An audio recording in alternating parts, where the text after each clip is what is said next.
충격적인 결과다. 황선홍 감독의 완벽한 전술적 실패. 대한민국 U23 축구대표팀이 역사를 썼습니다. 아주 불명예스러운 역사인데요. 지난 26일 인도네시아와의 맞대결에서 패배한 한국은 1988년 서울올림픽부터 2022년 도쿄올림픽까지 이어온 역대 연속 최다 본선 출전 기록, 즉 40년간 9회 연속 올림픽 본선 진출 기록을 달성하지 못하고 오늘로써 마감하고 말았습니다. 10회 연속 본선 진출에 성공했더라면 한국이 세계 최초로 달성하는 기록이었지만 최악의 경기력으로 실패하면서 아쉬움은 더 커질 수밖에 없었습니다. 이래저래 역사적이네요. 아시아 티켓 3.5장의 넉넉한 진출권마저도 따내지 못한 황선홍 감독의 전술적 실패에 대한 비판을 피할 수 없어 보입니다. 피파 랭킹 23위의 대한민국이 134위의 인도네시아에게 당한 충격패로 전술도 경기력도 내용도 결과도 모두 완패한 경기였습니다. 특히나 전반전 대한민국은 슈팅이 단 1회에 그쳐 인도네시아에게 속수무책으로 끌려가는 모습을 보였는데 경기 후 통계에선 전체 슈팅은 한국이 6,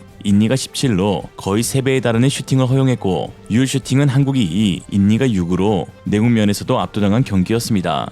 한국 대표팀을 상대하고 있는 인도네시아의 흰색 유니폼이 마치 레알 마드리드가 아닌가 착각이 들 정도로 한국은 졸전을 펼쳤죠. 특히나 황선홍 감독은 같은 한국 출신 감독인 신태용 감독에게 지략 대결에서 완전히 밀리면서 지도자 인생에서 가장 뼈아픈 패배를 맛보았는데요. 조별리그 경기에서 경기당 50회에 달하는 아무나바다라 크로스 전술이 8강전에서마저 전혀 개선되지 않으면서 이번 경기도 측면 크로스 위주의 단조로운 전술로만 경기를 꾸려나갔습니다.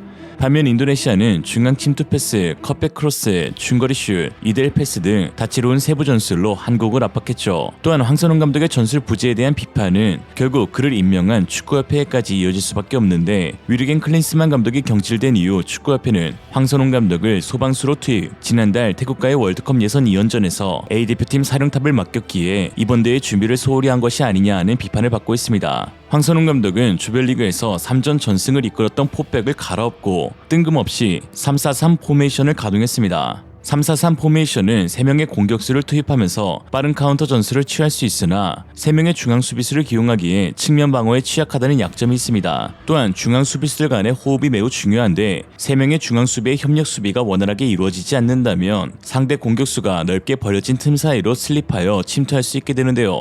바로 이 경기가 3-4-3 포메이션의 한계가 적나라하게 드러난 경기였습니다. 완전한 전술적 실패였죠. 인도네시아의 측면 공격수들은 집요하게 한국의 사이드를 뚫어내었고 중앙 공격수들은 한국 중앙 수비수들의 사이를 편안하게 침투하여 들어갔는데요. 결국 전반전 전술 실책으로 인해 슈팅은 한 개에 그쳤고 유효 슈팅은 하나도 없었습니다. 반면 인도네시아는 슈팅 7개에 유효 슈팅은 3개였고 점유율에서도 49대 51로 앞섰습니다. 이에 뒤늦게 자신의 전술이 잘못됨을 깨달은 황선홍 감독은 후반 시작과 동시에 이영준과 정상빈, 강상윤을 교체 투입하며 조별리그에서 활용했던 포메이션 4-4-2로 바꾸었습니다. 그러나 결과는 꽁꽁 얼어붙은 대표팀 위로 인도네시아가 걸어다니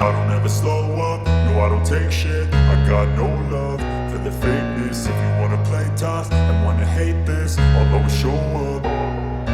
I don't ever slow up, no I don't take shit. I got no love for the fakeness. If you wanna play tough and wanna hate this, I'll always show up and make a statement. I don't ever slow up, no I don't take shit. I got no love for the fakeness. If you wanna play tough and wanna hate this, I'll always show up and make a statement. Everything I do so instinctive and so passionate. Every word I move so descriptive like an adjective. I got a vendetta against people who patented being negative when you should be getting after it.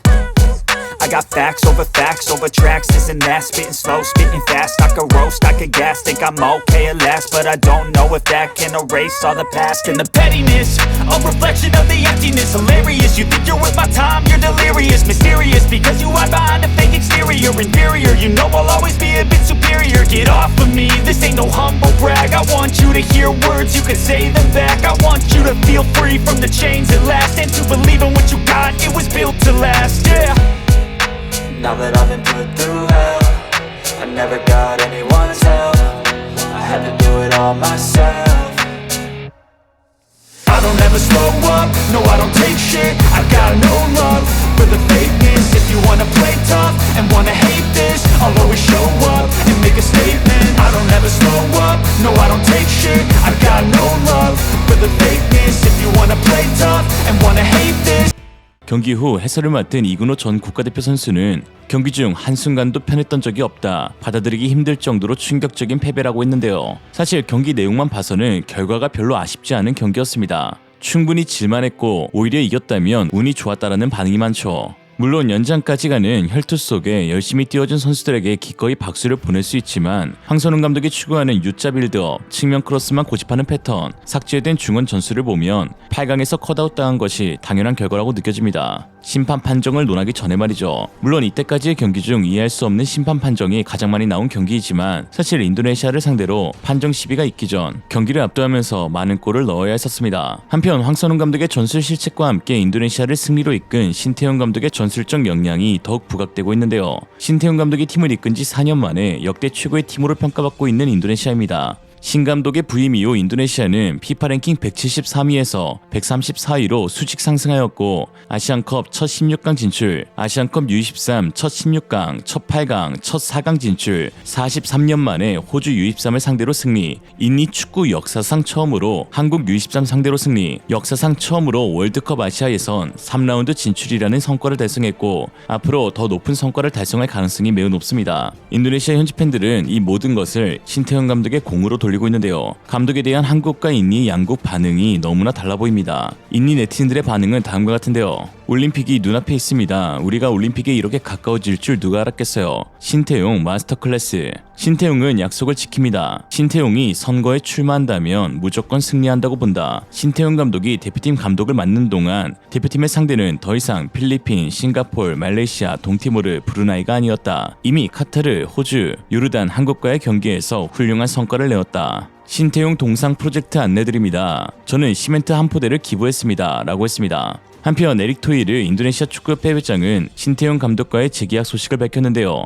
당연한 결과입니다. 한식당에 앉아 악수하는 사진을 게재한 토이르 회장은 우리는 2027년까지 대표팀 프로그램을 논의했고 함께 일하기로 했다고 말했습니다. 사실 한국과의 경기가 있기 전인 25일에 합의된 내용이었는데요. 한국과의 경기 결과가 어떻든 무관하게 신태용 감독의 지도력을 인정하고 신뢰를 보냈던 것이었죠. 그 와중에 신태용 감독은 한국 국민들을 향해 죄송하다는 의견을 피력하고 있습니다. 아니 형이 왜 죄송해? 그는 솔직한 심정으로 한국이 10회 연속 진출하게 되면 앞으로 영원히 깨지지 않는 기록이 되지 않을까 그런 생각을 하고 있었다. 나 또한 이 구장에서 8회 연속 진출 기록을 세웠기 때문에 황선홍 감독과 같이 기록을 만들었으면 좋겠다는 생각을 가지고 있었다면서 그런데 운명의 장난같이 8강에서 붙다 보니 나 또한 양보할 수 없는 부분이었고 그런 기록을 내가 깼다는 것 자체가 너무 힘들고 미안한 마음이 많이 든다라고 했습니다. 아니 사과해야 할 사람은 입국 닫고 있는데 왜 형이 사과를 해? 다만 일각에서는 이번 경기의 패배는 한국에게 결코 나쁘지 않은 결과라는 주장도 존재하는데요.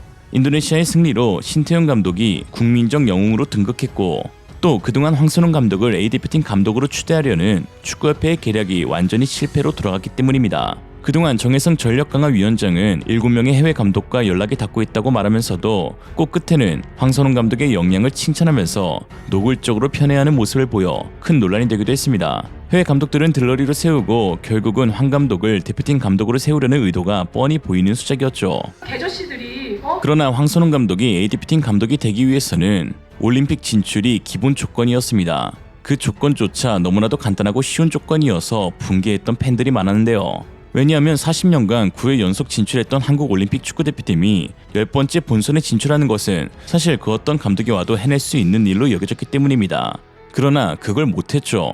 입이 10개라도 할 말이 없다. 황선홍 감독이 이끄는 한국은 아시아 3.5장의 티켓조차 얻어내지 못했고 이로써 자연히 지도력에 큰 치명타를 입을 수밖에 없게 되었습니다. 지금 황선홍 감독을 몇 억을 주며 대표팀 감독으로 추대한다. 그냥 대표팀 해체가 낫겠다. 사실 어찌 보면 인도네시아에 진 것이 참 다행입니다. 4강에 진출하여 본선 진출이 가능했더라면 아마 정몽규는 기자회견에서 이렇게 말했을 것입니다. 한 명의 선수가 퇴장이라는 불리한 상황을 극복해내고 대한민국의 투지를 세계에 알렸으며 아시아의 호랑이 위엄을 알린 명장 황선홍 감독을 월드컵 대비 정식 국가대표 감독으로 선임하기로 했습니다.